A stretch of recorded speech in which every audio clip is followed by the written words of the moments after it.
El Barcelona podría aprovechar el mayor error de planificación del Real Madrid.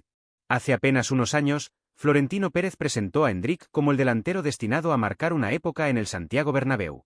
Hoy, ese mismo futbolista aparece relacionado con el Barça. Y no porque el Barcelona haya salido desesperadamente al mercado, sino porque existe una oportunidad que muy pocos imaginaban hace apenas unos meses. Soy Santos, del culé, y hoy vamos a analizar una noticia que puede generar muchísimo debate entre culés y madridistas. Porque la gran pregunta no es si Endrick tiene calidad para jugar en el Barcelona. La verdadera pregunta es otra. ¿Cómo ha sido posible que un talento de este nivel haya perdido tanto protagonismo en el Real Madrid? Y cuando empiezas a unir todas las piezas, descubres que esta historia habla mucho más del proyecto del Madrid que del propio Endrick. Porque hagamos memoria. Cuando Florentino cerró su fichaje, muchos medios hablaron de un golpe histórico. El Real Madrid había conseguido adelantarse al Barcelona por una de las mayores joyas del fútbol brasileño. Se decía que el club blanco no solo incorporaba a un delantero extraordinario, sino que además impedía que su gran rival disfrutara de ese talento durante la próxima década. Parecía una operación perfecta. Pero aquí llega la primera curva. ¿Y si la verdadera dificultad nunca fue fichar a Endrick, sino saber desarrollarlo? Porque una cosa es descubrir un talento. Y otra muy distinta es convertir ese talento en una estrella mundial. Durante estos últimos años hemos visto pasar entrenadores diferentes por el banquillo del Real Madrid. Carlo Ancelotti, Xabi Alonso, Álvaro Arbeloa. Y ahora José Mourinho. 4 técnicos. 4 estilos distintos.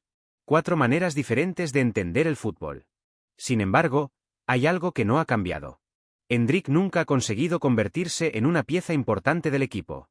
Y eso ya no puede explicarse únicamente por la competencia o por la juventud del jugador. Cuando una situación se repite con 4 entrenadores diferentes, es lógico preguntarse si el problema ha sido la gestión deportiva del club. Pero espera, porque todavía hay un detalle que hace esta historia mucho más interesante. Según las últimas informaciones, José Mourinho habría pedido la incorporación de un nuevo delantero joven para reforzar la plantilla. Si eso termina ocurriendo, el mensaje sería muy claro. El entrenador quiere otra alternativa antes que apostar definitivamente por Endrick. Y eso cambia completamente el escenario. Porque, por primera vez, empieza a parecer que el problema no es una temporada complicada. Podría ser una falta de confianza estructural. Y aquí quiero hacer una reflexión como culé. Yo no creo que Endrick sea un futbolista acabado. Todo lo contrario. Sigo viendo a un delantero explosivo, con potencia, personalidad, capacidad para atacar los espacios y un instinto goleador que muy pocos jugadores poseen a su edad. Entonces, ¿qué ha fallado? En mi opinión, el mayor error del Real Madrid ha sido no construir un plan claro alrededor del jugador. Primero necesitaba paciencia. Después necesitaba minutos. Más tarde necesitaba continuidad. Y cuando parecía que podía ganarse un sitio, volvía al banquillo. Así es muy difícil que un futbolista joven desarrolle toda su confianza. Y aquí aparece la segunda gran curva. Porque mientras el Madrid sigue teniendo dudas, el Barcelona podría empezar a ver una oportunidad. No porque Endrick sea una ganga. No porque el Barça necesite urgentemente otro delantero. Sino porque Joan Laporta y la dirección deportiva saben que los grandes clubes también crecen aprovechando las oportunidades que aparecen en el mercado. Y esta puede ser una de ellas. Ahora bien, hay una pregunta que divide completamente al barcelonismo. ¿Realmente encajaría Endrick en el proyecto de Hansi Flick? Porque una cosa es reconocer su enorme talento. Y otra muy distinta es afirmar que su perfil encaja en el fútbol que quiere construir el Barcelona. Y precisamente ahí está la parte más interesante de esta historia. Pero antes quiero conocer vuestra opinión. Si dependiera de vosotros, ¿daríais una oportunidad a Endrick en el Barcelona si existiera una operación económicamente razonable? Escribid vuestra respuesta a los comentarios porque, en la segunda parte, vamos a analizar por qué creo que Endrick podría encajar mucho mejor en el Barça de lo que muchos imaginan, y por qué esta operación podría convertirse en uno de los mayores golpes de Joan Laporta al Real Madrid.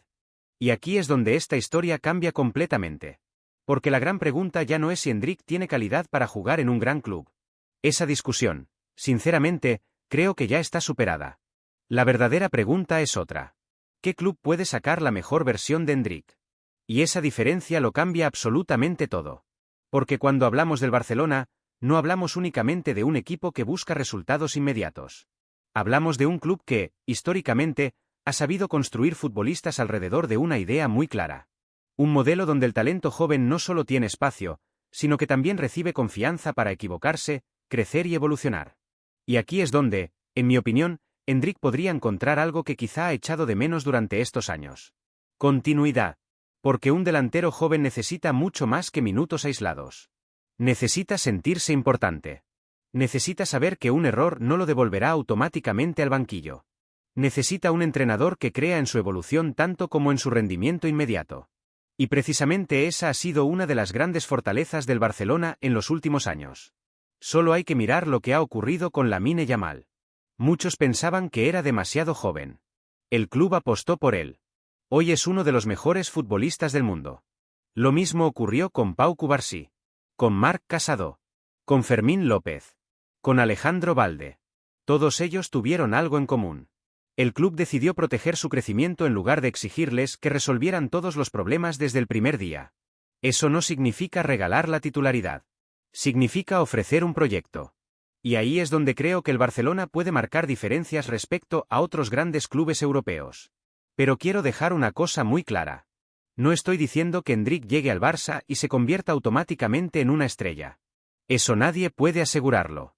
El fútbol está lleno de grandes talentos que nunca terminaron de explotar. Lo que sí digo es que, viendo cómo ha evolucionado esta historia, resulta inevitable hacerse una pregunta. ¿Y si el problema nunca fue Endrick? Porque cuando un futbolista llega con una presión enorme, encuentra una competencia brutal, cambia constantemente de entrenador y nunca consigue una continuidad real, es muy difícil juzgar cuál es su verdadero nivel. Y precisamente por eso esta posible operación resulta tan interesante. No porque el Barcelona necesite rescatar a Endrick, sino porque podría incorporar a un jugador que todavía conserva un enorme margen de crecimiento.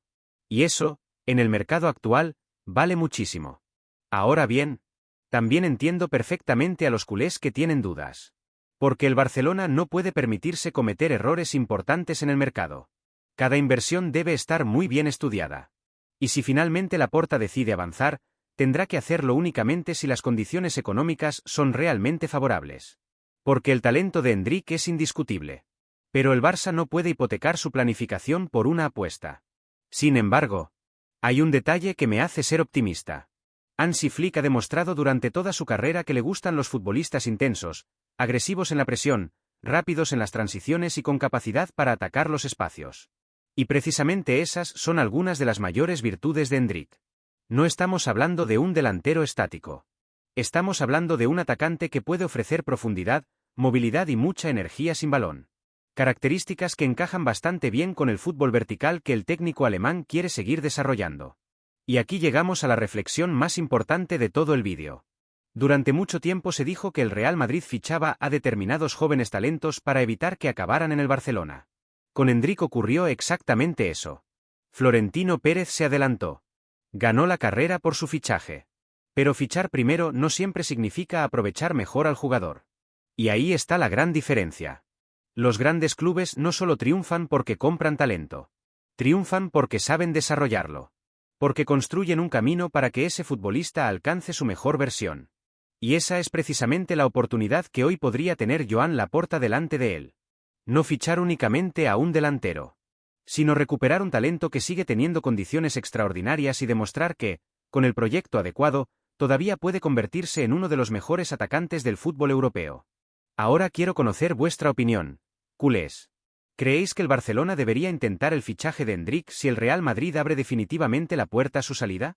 ¿O pensáis que Laporta debe seguir apostando por otros perfiles para reforzar el ataque? Os leo en los comentarios. Si os ha gustado este análisis, dejad vuestro me gusta, suscribíos al culé si todavía no formáis parte de esta familia y activad la campana para no perder ninguna noticia del Barça. Y ahora haced clic en el vídeo que está apareciendo en vuestra pantalla, porque allí seguimos analizando todos los movimientos que pueden marcar el futuro del FC Barcelona. ¡Visca el Barça!